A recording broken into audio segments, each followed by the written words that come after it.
A very good morning, everyone. So today's topic is periapical diseases.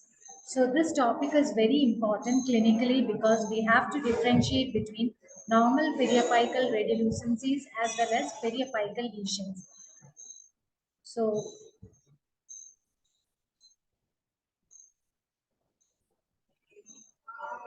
So, how do you classify inflammatory periapical diseases?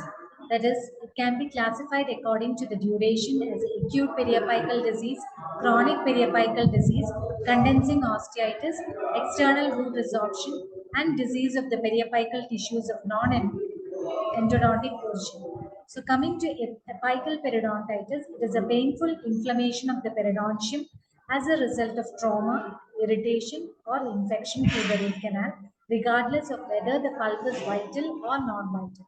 So clinically, the cause is mainly if it is associated with a vital tooth, it might be due to occlusal trauma, high points, wedging, blow to the tooth, or a sequelae of pulpitis. Whereas when it is coming to the non-vital tooth, it might be due to pulpal disease, that is necrosed pulp, or iatrogenic.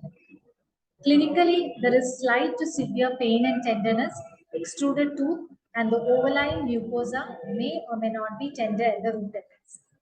Diagnosis, history, we have to take a proper history. The percussion test is positive, and if it is a sequelae of pulpitis, there will be intense pain on heat application, response to electric pulp test, and if it is a necrosed pulp, there will be no response. Then radiographically, the lamina dura is intact. This is very, very important because this is how you differentiate between a periapical granuloma cyst with the other periapical lesions. Then histologically, PDLs show signs of inflammation with vascular dilation and exudate. The treatment is vital tooth, removal of cause and relieve the symptoms. And if it is a non-vital tooth, then we'll go for root canal treatment.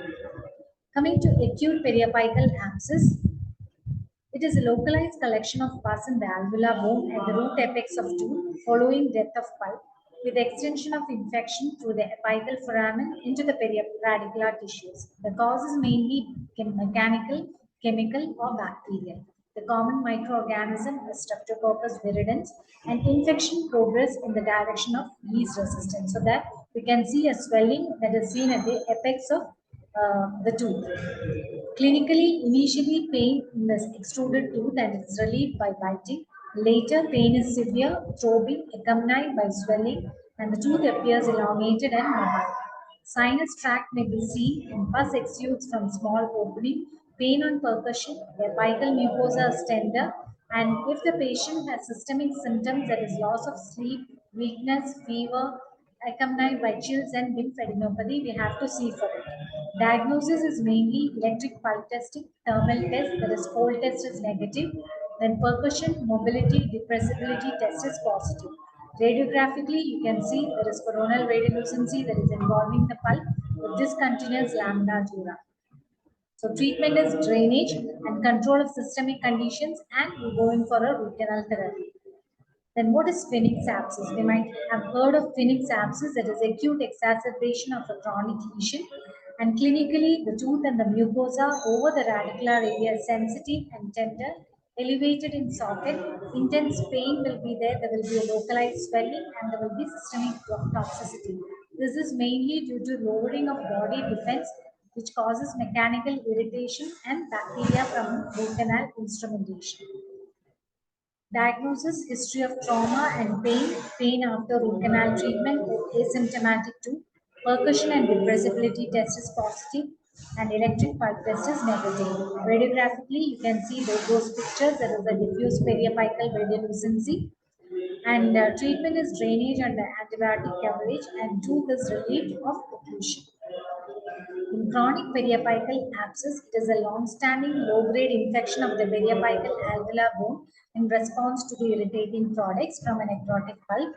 Causes mainly sequelae of pulp necrosis, pre-existing acute abscess, and after an unsatisfactory root canal treatment.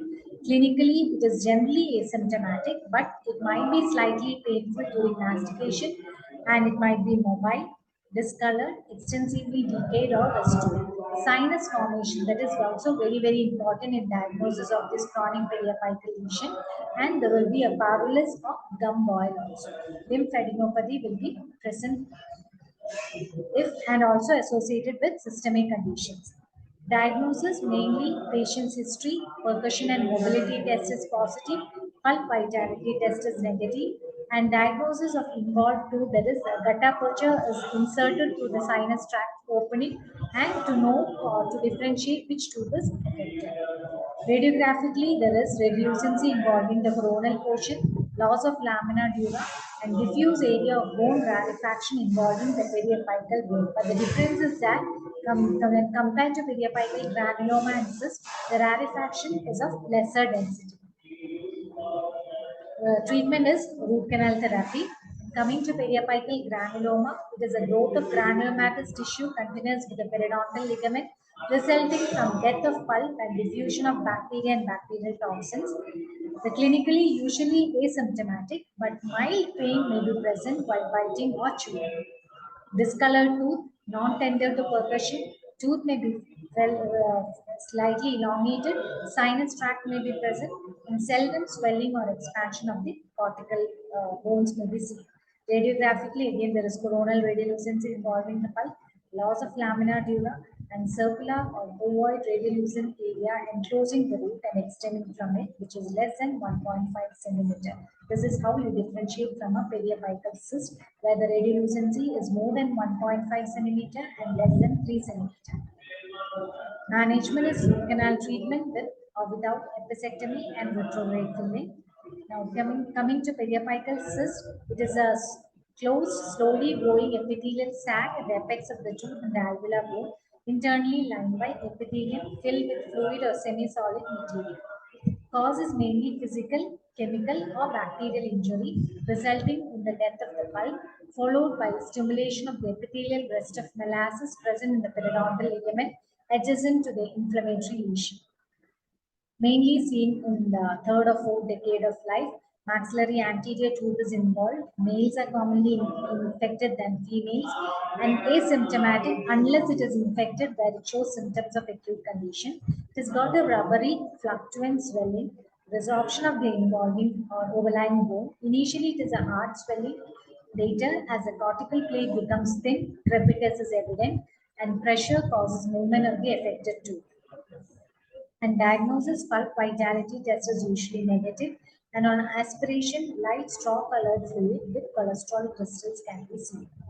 Radiographically, round or pear-shaped radiolucency, as I've already told, the size is less than 3 centimeter and more than 1.5 centimeter. Well-defined radiopaque outline indicating thin hyperosteotic border, unless infected, where it is less denser and thinner, and maybe sometimes it might be entirely lost in case of infected periapical cyst. Resorption of roots and discontinuous lamina dura.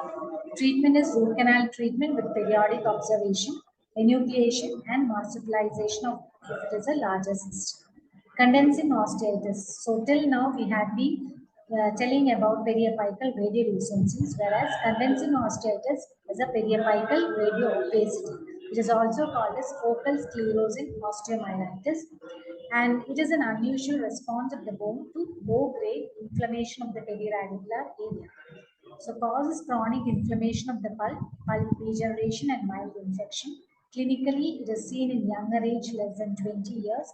Mandibular, premolar, and molar area are affected, and the involved tooth, that is pulpitis or pulpal necrosis, or it might be a non-vital tooth, and asymptomatic unless infected. And pulp vitality test is usually negative.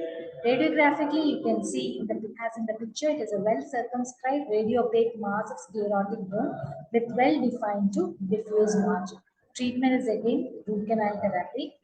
Then external wound resorption, that is of two types: resorption at the apex or lateral root surface and cervical tooth resorption.